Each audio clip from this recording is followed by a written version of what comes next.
Voici comment cette journaliste libanaise a été délibérément tuée par Israël selon les enquêtes de Human Rights Watch, Amnesty International et The Legal Agenda publiées jeudi 6 août. Le 22 avril 2026 à Al-Tiri, au sud du Liban, les journalistes Amal Khalil et Zeinab Faraj suivent une voiture occupée par le maire du village et un habitant, deux membres du Hezbollah selon Israël. Elle est bombardée et les deux hommes sont tués. Il est 14h30. Les deux femmes courent se réfugier près d'un bâtiment.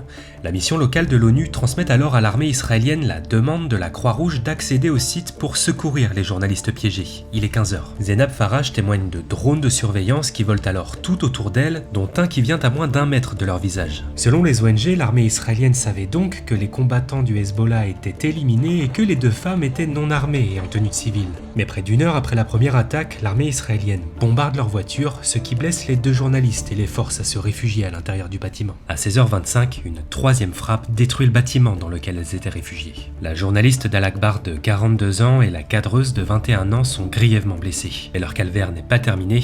Les secouristes de la Croix-Rouge qui viennent les secourir sont visés par une grenade assourdissante et l'ambulance par des tirs d'armes légères. Cela les force à abandonner Amal Khalil qui mourra de ses blessures à 19h selon l'autopsie. Human Rights Watch conclut à des attaques apparemment délibérées contre des civils, ce qui constituerait des crimes de guerre. L'armée israélienne affirme qu'elle ne cible pas les journalistes, mais les faits et les preuves montrent qu'elle l'a fait à maintes reprises.